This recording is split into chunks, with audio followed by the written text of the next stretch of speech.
Harshita Riswani from HR Institute of Studies. Today we will be starting with a new chapter in Science for Standard 8 student. The name of the chapter is Coal and Petroleum, that is chapter number 5. तो इस chapter में हम fossil fuels के बारे में पढ़ने वाले हैं. अब आपको समझ में आना चाहिए कि फॉसिल फ्यूल क्या होता है. हम इसको डिटेल में पढ़ेंगे. कोल, पेट्रोलियम, ये सब फॉसिल फ्यूल होता है, क्यों होता है, क्या डेफिनेशन है, that we would be studying in much of detail, so don't worry about it. Okay, तो सबसे पहले हम ये चैप्टर स्टार्ट करते हैं with the term resource. Resource क्या होता है? ओके, ये मैं आपको पहले भी आई थिंक वीडियोस में बता चुकी, बट वन मोर टाइम. अगर अभी मुझे प्यास लग रही तो मेरे लिए रिसोर्स क्या होगा? पानी की बोतल. मेरे को गर्मी लग रही तो फैन या एसी मेरे लिए रिसोर्स है. मुझे लिखना है so I would find for a book and a pen, तो मेरे लिए वो रिसोर्स है. मतलब रिसोर्स हर वो चीज जो आपकी यूटिलिटी देता है आपको, जो आपको यूजफुल होता है, रिसोर्सफुल होता है, यूजफुल होता है. तो रिसोर्स मतलब हर वो चीज जो यूटिलिटी बढ़ाता है. अब रिसोर्स दो टाइप के हम यहाँ पे पढ़ने वाले, इनएग्जॉस्टेबल नेचुरल रिसोर्स और exhaustible natural resource. Natural resource मतलब कौन से रिसोर्स जो हमको नेचर से मिलते हैं. अब इनएग्जॉस्टेबल नेचुरल रिसोर्स और एग्जॉस्टेबल नेचुरल रिसोर्स हम वर्ड से समझे. इनएग्जॉस्टेबल, एग्जॉस्ट मतलब खत्म हो जाना, इनएग्जॉस्टेबल मतलब कभी खत्म नहीं होगा, अनलिमिटेड है. मतलब इनएग्जॉस्टेबल नेचुरल रिसोर्स वैसे नेचुरल रिसोर्स है जिनका क्वांटिटी अनलिमिटेड है अर्थ में, वो इतनी जल्दी खत्म नहीं होता. जैसे सनलाइट, सनलाइट नेचुरल रिसोर्स और वो कैसा नेचुरल रिसोर्स है? इनएग्जॉस्टेबल नेचुरल रिसोर्स है, इजीली खत्म नहीं होता. ठीक है, तो देखो, और एग्जॉस्टेबल नेचुरल रिसोर्स कौन सा होता है? जो एग्जॉस्ट हो जाता है, जिसकी क्वांटिटी लिमिटेड है, एक बार खत्म हो गया तो उसको वापस रिनोवेट करने में, रीजनरेट करने में समय लग जाएगा. ठीक है, तो देखो जैसे कोल, पेट्रोलियम. देखो इनएग्जॉस्टेबल नेचुरल रिसोर्सेज, तो those resources which are present in unlimited quantity, बहुत है भाई, अनलिमिटेड क्वांटिटी में नेचर में, and they are not likely to be exhausted by human activity. और ये वाले रिसोर्स खत्म नहीं होंगे ह्यूमन एक्टिविटी से. जैसे सनलाइट है, तो इनएग्जॉस्टेबल नेचुरल रिसोर्स कौन से होते हैं? जिनकी जो अनलिमिटेड क्वांटिटी में होते हैं और जो which are not likely to exhaust, जो खत्म होने की संभावना कम है.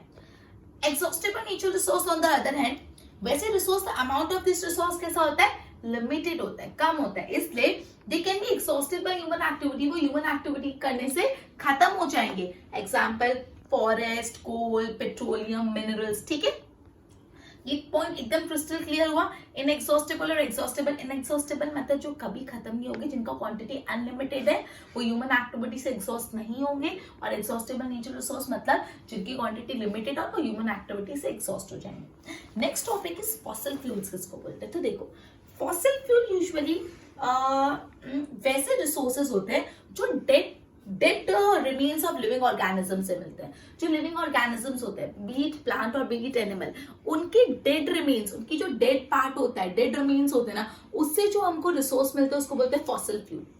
सो the resources that are obtained from the dead remains of living organism, उसको बोलते हैं फॉसिल फ्यूल. तो ये डेफिनेशन एकदम क्लियर हुई. फॉसिल फ्यूल्स वो होते हैं जो डेड प्लांट और एनिमल के रिमेन से मिलते हैं. मरे हुए प्लांट और एनिमल के रिमेन से, उनका जो बॉडी रह जाता है, उससे जो आपको मिलता है उसको बोलते हैं फॉसिल फ्यूल. ठीक है, so fossil fuel are form from the dead remains of plant and animal. ठीक है, अब फॉसिल फ्यूल, कोल, पेट्रोलियम, ये फॉसिल फ्यूल है. तो सबसे पहला जो टॉपिक हम स्टडी करने वाले अबाउट फॉसिल फ्यूल वो है कोल. ठीक है, फॉसिल फ्यूल क्या होता है वो पता है. एग्जॉस्टेबल नेचुरल रिसोर्स क्या होते हैं, इनएग्जॉस्टेबल नेचुरल रिसोर्स क्या होते हैं. ठीक है, अब कोल के बारे में आपने सुना, कोल एकदम पत्थर जैसा हार्ड होता है. कोल सॉफ्ट नहीं होता. कोल कैसा होता है? पत्थर जैसा हार्ड होता है. और वो कैसे कलर का होता है? कोल ब्लैक, टोटली ब्लैक कलर का होता है. ठीक है, कोल आपने सुना होगा खाना बनाने में भी यूज होता है एज अ फ्यूल. कोल चूल्हे में डाल के, वो डाल के खाना बनाने में ऐसे यूज होता है. उसके बाद पहले स्टीम इंजन चलते थे, ट्रेन में स्टीम इंजन चलते थे, और वो स्टीम इंजन में कोल के द्वारा ही स्टीम जनरेट किया जाता था और इंजन रन किए जाते थे. ठीक है, ओके, और कोल काफी इंडस्ट्री में एज अ फ्यूल यूज किया हुआ है. ठीक है, तो कोल का बेसिक इंट्रोडक्शन अपन ने पढ़ा कि जो कोल होते हैं वो हार्ड होता है, it is black in colour. Coal काफी घरों में एज अ फ्यूल यूज होता है for cooking. Coal steam generate करने के लिए यूज होता है इन द इंजन. जो स्टीम इंजन होते हैं उसमें कोल डाल के स्टीम जनरेट होते थे और इंजन चलते थे. और कोल काफी इंडस्ट्री में भी यूज होता है एज अ फ्यूल. ठीक है, अब हम पढ़ेंगे कोल की कहानी, स्टोरी ऑफ कोल. कोल जो हम इतना पढ़ रहे हैं वो आया कहां से? ठीक है, तो बहुत इजी और बहुत इंटरेस्टिंग स्टोरी है, ध्यान से सुनना. चलो, आज से 300 मिलियन साल पुरानी बात है, अबाउट 300 मिलियन ईयर्स अगो अर्थ में ना बहुत सारा घने जंगल थे that were lying in low wetland area, मतलब बहुत वेटलैंड एरिया में घने घने जंगल थे, बहुत डेंस फॉरेस्ट थे, ठीक है, आज से 300 मिलियन साल पहले। अब क्या हुआ, नेचुरल प्रोसेसेस हुए, जैसे फ्लड आया और ये फॉरेस्ट पूरा का पूरा सॉइल के अंदर बरी हो गए, ये जो घने फॉरेस्ट थे वो पूरा का पूरा सॉइल के अंदर बरी हो गए। धीरे धीरे और सॉइल उस पे डिपॉजिट होने लगी और जो फॉरेस्ट है वो नीचे नीचे जाके दबने लगे, कंप्रेस होने लगे, ठीक है। अब नीचे जाएंगे तो ऑब्वियसली टेम्परेचर बहुत बढ़ने लगा, बहुत ज्यादा टेम्परेचर हो गया और बहुत टेम्परेचर और प्रेशर बढ़ गया, और इतने हाई टेम्परेचर और प्रेशर में जो डेड प्लांट्स थे, मतलब जो फॉरेस्ट के डेड प्लांट्स थे वो कन्वर्ट हो गए इनटू कार्बन। किसमें कन्वर्ट हो गए, कन्वर्टेड इनटू कोल। तो समझ आया कोल कैसे है। आज से 300 मिलियन साल पहले अर्थ में बहुत ज्यादा घने जंगल थे। ये जो घने जंगल है नेचुरल प्रोसेस के कारण, जैसे फ्लडिंग्स, इन घने जंगल के ऊपर सॉइल आ गई, ये घने जंगल के ऊपर सॉइल आ गई, फिर सॉइल और डिपॉजिट होती गई और ये जो फॉरेस्ट है उनके दबते गए और एकदम उस पर प्रेशर आने लग गया, टेम्परेचर बढ़ने लग गया, और इतनी ज्यादा ट्रिमेंडस प्रेशर और टेम्परेचर में ये जो डेड प्लांट्स थे फॉरेस्ट के वो कन्वर्ट हो गए इनटू कोल। क्लियर। अच्छा, कोल में मेनली क्या होता है, कार्बन। कोल में क्या होता है, कार्बन। तो ये जो पूरा प्रोसेस है ना डेड वेजिटेशन से कोल को कन्वर्ट होने का, इसको बोलते हैं कार्बनाइजेशन। इसको क्यों कार्बनाइजेशन बोलते हैं, बिकॉज कोल में क्या होता है, कोल बना, और कोल में क्या होता है, कार्बन। तो ये जो पूरा स्लो प्रोसेस है जिससे डेड प्लांट और एनिमल से, डेड वेजिटेशन से सॉरी कोल बन रहा है, इसको बोलते हैं कार्बनाइजेशन। ये जो डेड वेजिटेशन से कोल बनने का प्रोसेस है उसको अपन बोलते हैं कार्बनाइजेशन। क्या बोलते हैं, कार्बनाइजेशन बोलते हैं, ठीक है। क्यों बोलते हैं, बिकॉज इसमें कोल में मेजर कंटेंट किसका होता है, कार्बन का होता है, ठीक है। Since it was form for the remains of fossil, okay, ये भी फॉसिल फ्यूल है बिकॉज ये भी डेड प्लांट से बना हुआ है। अब है ना, जब कोल को आप हीट करोगे, कोल को बर्न करोगे, तो वो कौन सी गैस रिलीज करता है, कार्बन डाइऑक्साइड। अपन इसलिए तो बोलते हैं फॉसिल फ्यूल्स नहीं यूज करने चाहिए, कोल नहीं यूज करना चाहिए, because carbon dioxide gas release करता है और कार्बन डाइऑक्साइड गैस से ग्लोबल वार्मिंग होती है। तो जब ये कोल बर्न करते हैं हम, तो कोल बर्न करने के टाइम कौन सी गैस रिलीज होती है, कार्बन डाइऑक्साइड गैस, ठीक है। अब कोल को प्रोसेस किया जाता है, कोल को प्रोसेस किया जाता है और कोल के 3 प्रोडक्ट बनते हैं, कोक, कोल टार और कोल गैस। कोल को प्रोसेस करके 3 प्रोडक्ट बनते हैं, कोक, कोल टार और कोल गैस, ठीक है। तो अभी तक अपन ने अभी और चलो देख लेते हैं। कोक, सबसे पहले अपन कोक के बारे में पढ़ते हैं। Coke is a tough, porous and black substance. It is a pure form of carbon. Coke है ना कार्बन का प्योर फॉर्म है, it is a pure form of carbon. तो अगर आपको पूछे कार्बन का सबसे प्योर फॉर्म कौन सा है, कोक, ठीक है। Coke is used in manufacture of steel and the extraction of many metal. काफी मेटल एक्सट्रैक्शन में कोक यूज होता है, या तो स्टील मैन्युफैक्चर करने में कोक यूज होता है। अब आता है कोल टार। कोल टार क्या होता है, आपको पता है, मोटा सा एक लिक्विड होता है, एकदम मोटा सा ब्लैक कलर का लिक्विड होता है जिसकी एकदम अनप्लेजेंट स्मेल होती है, वो होता है कोल टार। यूजुअली शायद से आपने देखा होगा कहीं रोड बन रहा हो तो ब्लैक कलर का रोड पे कुछ छिड़क देते जो टच कर स्टिकी स्टिकी होता है, वो उस टाइप के सब्सटेंस को कोल टार बोलते हैं। It is a mixture of 200 substance. Coal tar में 200 सब्सटेंस अराउंड मिक्स की जाते हैं, imagine.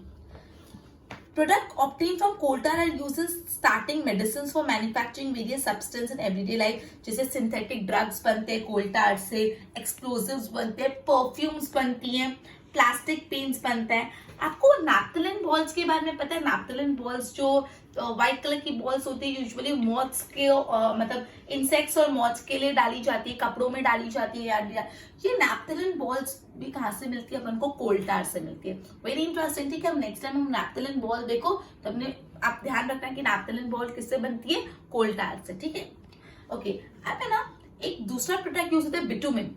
Bitumen a petroleum product is used in place of coal tar for metalling of roads. मैंने बताया ना, रोड्स को मेटलिंग करने के लिए जो ब्लैक कलर का लिक्विड यूज होता है, पहले कोल टार यूज होता था, अब कोल टार के बदले क्या यूज होता है, बिटुमेन यूज होता है। क्या यूज होता है, बिटुमेन। ठीक है, सो कोल टार क्या है, कोल टार एक थिक सा लिक्विड होता है ब्लैक कलर का, जिसकी एकदम अनप्लेजेंट स्मेल होती है। ये कोल टार अराउंड 200 सब्सटेंस के मिक्स होने से बनता है, और ये कोल टार सिंथेटिक फाइबर, ड्रग्स और ये सब बनाने में यूज होते हैं, प्लास्टिक प्रोडक्ट्स, एक्सप्लोजिव, पेंट्स। ठीक है, और एक जो स्पेसिफिकली मेंशन किया हुआ है नैप्थेलिन बॉल्स। जो नैप्थेलिन बॉल्स है, जो मॉथ और इंसेक्ट से रिपेल करती है, बचाती है, वो भी कोल टार से बनता है। अब अपन आ जाते हैं अबाउट कोल गैस। अब कोल गैस कैसे बनती है? कोल गैस इज ऑब्टेन्ड तो जो कोल में से कोक बनता है, जब एक कोल में से कोक बनता है तो एक गैस रिलीज होती है जिसको बोलते हैं कोल गैस। जब कोल में से कोक बनता है तो एक गैस रिलीज होती है जिसको बोलते हैं कोल गैस। जब कोल को बर्न करते हैं तो कौन सी गैस रिलीज होती है, कार्बन डाइऑक्साइड। सॉरी, जब कोल को बर्न करते हैं तो कार्बन डाइऑक्साइड गैस रिलीज होती है, और कोल से कोक बनाने के टाइम कोल गैस रिलीज होती है। ठीक है, अब है ना, ये काफी जगह पे यूज होता है। आपको यहाँ पे बताया कि जो कोल गैस है ना, सबसे पहले यूज हुई थी स्ट्रीट लाइटिंग में, लंदन में यूज हुई थी 1810 पे। जो स्ट्रीट लाइट्स होते हैं ना, वो स्ट्रीट लाइटिंग में कोल गैस यूज हुई थी इन लंदन द 1810। फिर न्यूयॉर्क में यूज हुई 1820 में। ठीक है, ओके, नेक्स्ट जो फॉसिल के बारे में अपन पढ़ने वाले हैं पेट्रोलियम। उससे पहले मैं एक बार कोल के मेजर पॉइंट रिवाइज करवा देती। ठीक है, सो अपन ने मेन सबसे पहले चैप्टर का इंट्रोडक्शन पढ़ा, एग्जॉस्टेबल नेचुरल रिसोर्स और इनएग्जॉस्टेबल। इनएग्जॉस्टेबल जो खत्म नहीं होंगे, एग्जॉस्टेबल जो खत्म हो जाएंगे, इनकी क्वांटिटी लिमिटेड है। एग्जांपल, इनएग्जॉस्टेबल के कौन से, सनलाइट, एयर, और एग्जॉस्टेबल के कोल, पेट्रोलियम, फॉरेस्ट, ये सब। अब सबसे पहले अपन ने फिर फॉसिल फ्यूल पढ़ा। जो ऐसे सब्सटेंस होते हैं जो डेड रिमेन्स ऑफ प्लांट और एनिमल से मिलते हैं, उनको बोलते हैं फॉसिल फ्यूल। कोल ब्लैक कलर का सब्सटेंस होता है। ठीक है, अब कोल कैसे बना, से 300 मिलियन साल पहले बहुत घने जंगल थे। वो घने जंगल फ्लड्स और ह्यूमन एक्टिविटी के कारण सॉइल के नीचे दब गए। फिर ये सॉइल और उस पर इकट्ठा होते गए, और वो नीचे दबते गए बहुत ज्यादा टेम्परेचर और प्रेशर बढ़ गया, और ये जो डेंस फॉरेस्ट थे वो कन्वर्ट हो गए इनटू कोल। अब कोल का जो मेन कंटेंट है वो कार्बन है, इसलिए जो पूरा प्रोसेस है डेड वेजिटेशन से कोल बनने के, इस प्रोसेस को बोलते हैं कार्बनाइजेशन। ठीक है, उसके बाद अपन ने पढ़ा, जब आप कोल को बर्न करते हो तो कार्बन डाइऑक्साइड गैस रिलीज होती है, राइट। कोल को प्रोसेस करके 3 और प्रोडक्ट मिल सकते हैं, कोक, कोल टार और कोल गैस। कोक अपन ने पढ़ा कि प्योर फॉर्म ऑफ कार्बन है। कोल टार के बारे में अपन ने पढ़ा कि थिक सा लिक्विड होता है जिसकी अनप्लेजेंट स्मेल होती है, 200 सब्सटेंस मिक्स करके बनता है, वो नैप्थेलिन बॉल्स, वो भी कोल टार, सॉरी कोल टार से बनते। फिर बिटुमेन के बारे में पढ़ा। ठीक है, बिटुमेन के बारे में पढ़ा जो रोड को मेटल करने के लिए यूज होता है। उसके बाद कोल गैस, कोल से कोक ऑब्टेन करने के प्रोसेस में, कोल से कोक ऑब्टेन करने के प्रोसेस में गैस रिलीज होती जो है कोल गैस। और कोल गैस सबसे पहले लंदन में यूज हुई थी स्ट्रीट लाइटिंग पर्पस के लिए 1810, और फिर न्यूयॉर्क में यूज हुई 1820। अब अपन पिकअप करते हैं second product which is petroleum. ठीक है, चलो नेक्स्ट जो टॉपिक है, नेक्स्ट फॉसिल फ्यूल जो अपन पढ़ने वाले वो है petroleum.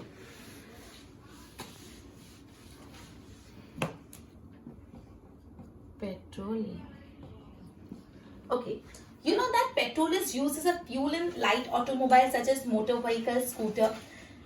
Okay, petrol and diesel are obtained from a natural resource called petroleum.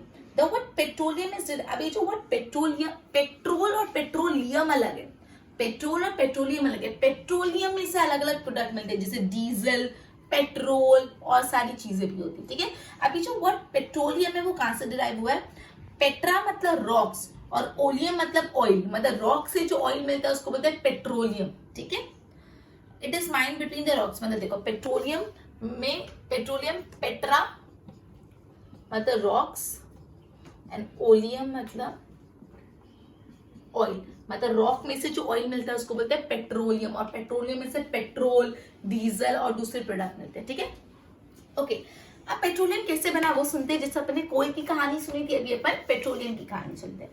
Petrol was form from the organism living in the sea. Petrol sea से मिला है, सी से। ठीक है, देखो एज दिस ऑर्गेनिज्म, अब जो सी के अंदर कुछ ऑर्गेनिज्म रहते थे, अब धीरे धीरे वो ऑर्गेनिज्म मरने लग गए, their body settle at the bottom of the sea. तो ये जो ऑर्गेनिज्म मर गए उनकी बॉडी सी के एकदम बॉटम में सेटल हो गई, and covered with the layers of the sand. और ये जो डेड ऑर्गेनिज्म थे ना सी के नीचे जिनकी बॉडी सेटल हो गई, उनके ऊपर बहुत ज्यादा सैंड के लेयर्स कवर हो गए। ओवर मिलियंस ऑफ ईयर वहां पे कुछ एयर नहीं थी, ऑब्वियसली पूरे नीचे दब के एयर नहीं थी, बहुत ज्यादा टेम्परेचर था, बहुत ज्यादा प्रेशर था, तो ये जो डेड ऑर्गेनिज्म है ना वो कन्वर्ट हो गए पेट्रोलियम और नेचुरल गैस में। समझ आया पेट्रोल कैसे बना? क्या था, पेट्रोल में जो सी के अंदर ऑर्गेनिज्म है वो मर गए, वो जब मरे तो उनकी बॉडी एकदम बॉटम ऑफ द सी में चले गई, फिर चलती गई जाती गई, उसके ऊपर सैंड की लेयर कवर होती गई, वहां पे एयर नहीं था, प्रेशर ज्यादा, टेम्परेचर ज्यादा, तो ये जो डेड ऑर्गेनिजम्स है सी के अंदर वो कन्वर्ट हो गए into petroleum and natural gas. ठीक है, it look at the figure 5.4, ठीक है, it shows the deposit of petroleum and natural gas. You see the layer containing petroleum, oil and gas is above that of water. Why it is so? Recall that oil and gas are lighter than water and do not mix it well. Okay, the layer containing petroleum, oil and gas is above the water. आपको दिख रहा होगा कि जो पहले water है, फिर oil है और फिर gas है। क्यों पहले नीचे water, फिर oil और फिर gas?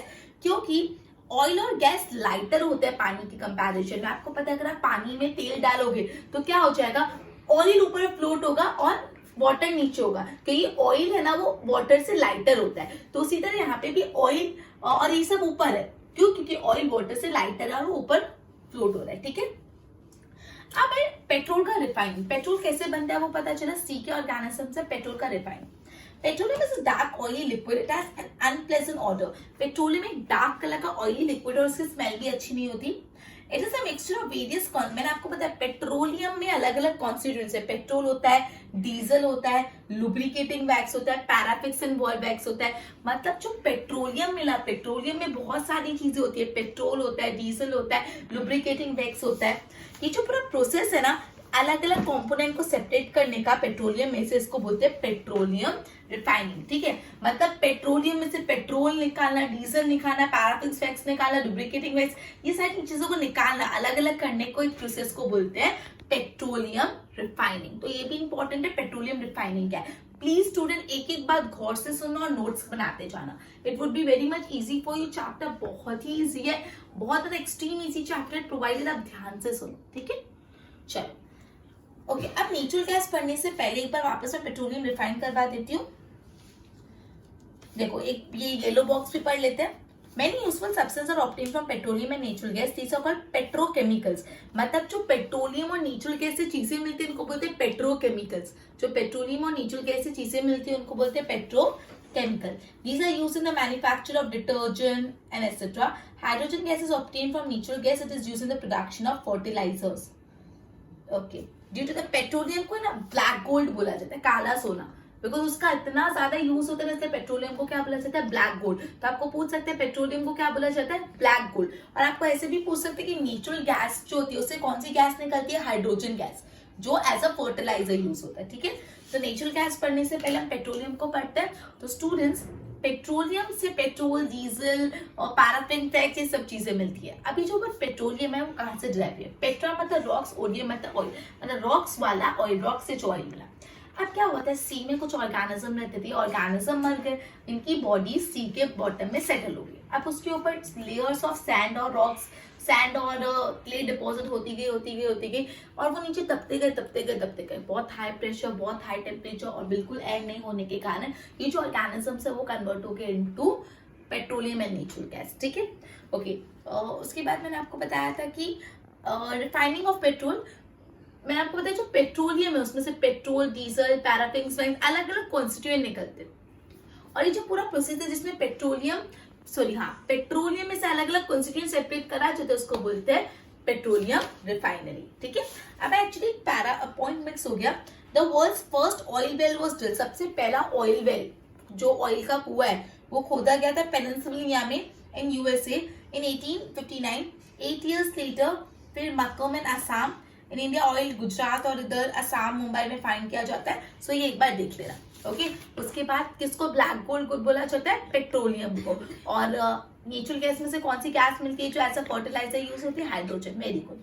चलो अब नेक्स्ट है, देखो टेबल 5.1 में ना जो पेट्रोलियम के अलग अलग कॉन्स्टिट्यूएंट के बारे में बताया उसका यूजेस। देखो पेट्रोलियम गैस, पेट्रोल, केरोसिन का क्या यूज होता है, diesel, lubricating oil, paraffin wax, bitumen मतलब रोड में यूज होता है। तो ये सारा आपको लर्न करना पड़ेगा। जो पेट्रोलियम होता है उसके अलग अलग जो पार्ट होते हैं, अलग अलग प्रोडक्ट्स जो पेट्रोलियम से मिलते हैं उनके यूजेस। अब हम बैठते हैं natural gas. Natural gas is very important fossil fuel because it is easy to transport through pipe. Natural gas ना बहुत ही अच्छा फॉसिल फ्यूल है. क्यों? बिकॉज नेचुरल गैस को आप एक जगह से दूसरी जगह बहुत इजीली पाइप से ट्रांसफर कर सकते हो. गैस है पाइप से चले जाएगी.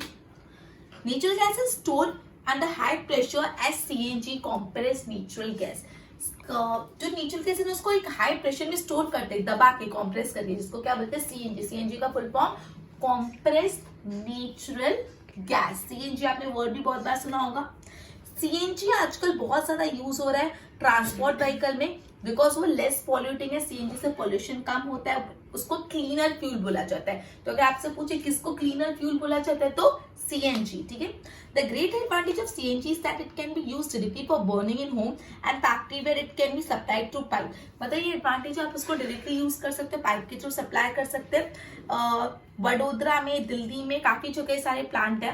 Natural gas is also use in starting material for manufacture number of chemical. काफी केमिकल और फर्टिलाइजर्स भी बनते हैं नेचुरल गैस से. इंडिया में बहुत ज्यादा सीएनजी का प्रोडक्शन है. इन अवर कंट्री नेचुरल गैस कहाँ पे मिलती है? त्रिपुरा, राजस्थान, महाराष्ट्र, कृष्णा गोदावरी डेल्टा में. ठीक है. सो नेचुरल गैस का कंसेप्ट अपन ने पढ़ा. नेचुरल गैस बहुत ही अच्छा फॉसिल फ्यूल है. क्यों? उसको इजीली एक जगह से दूसरी जगह पाइप्स के थ्रू ट्रांसपोर्ट कर सकते हैं. नेचुरल गैस को हाई प्रेशर में प्रिजर्व करते हैं in the form of CNG. CNG को क्लीनर फ्यूल माना जाता है, साफ फ्यूल माना जाता है. Clear? Okay.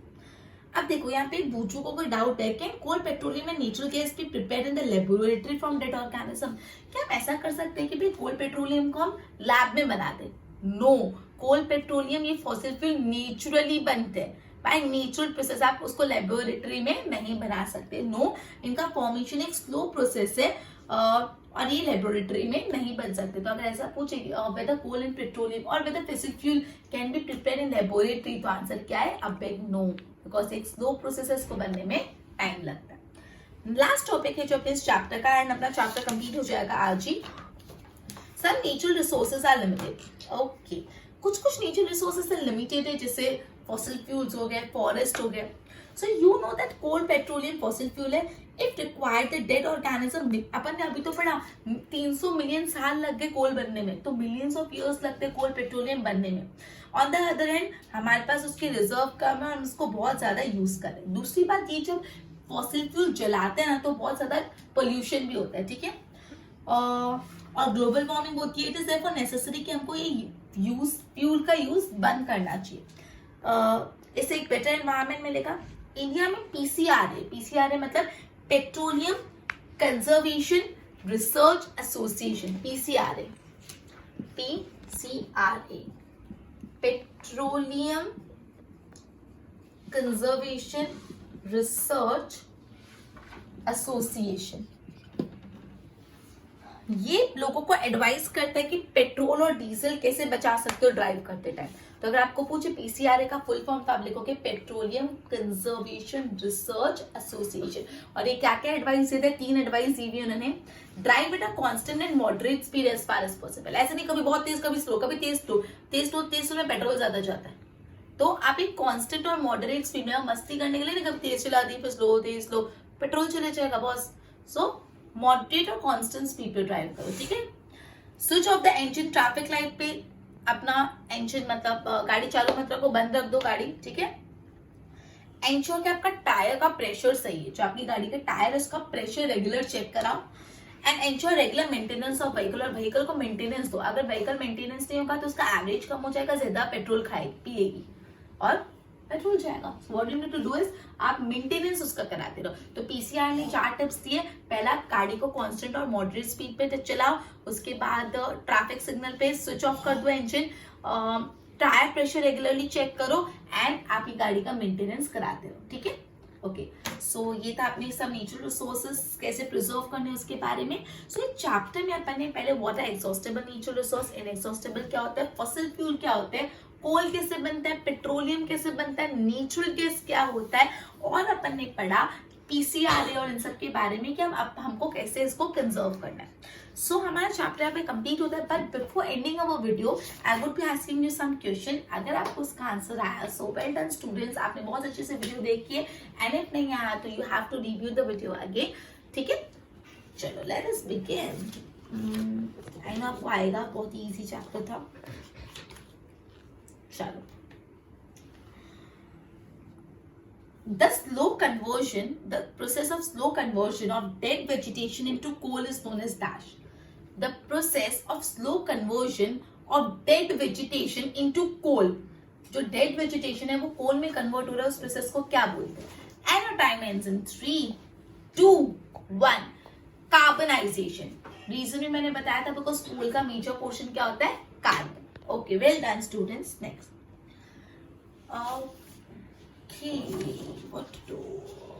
Okay, tell me which gas is released when coal is burned? Which gas is released when coal is burned? And your time ends in 3, 2, 1. I know you might have given correct answer. It is carbon dioxide. अब इसी related एक और पूछती हूँ. Which gas is released when coal is converted into coke? Which gas is released when coal is converted into coke? And your time ends in 3, 2, 1. It is coal gas. चलो इसी related एक और पूछ. Which gas is released from natural gas, which is used in fertilizers? And your time ends in 3, 2, 1. It is hydrogen. अभी बैठे बैठे अपन ने 3 gas के बारे में पूछ लिया. कोल बर्न होने से कार्बन डाइऑक्साइड, कोल से कोक बनने में कोल गैस, और नेचुरल गैस में से hydrogen gas. Clear?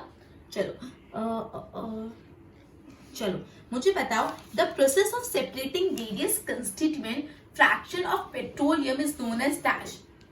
And your time ends in 2, 1. It is petroleum refinery. Full form of CNG. And your time ends in 3, 2, 1.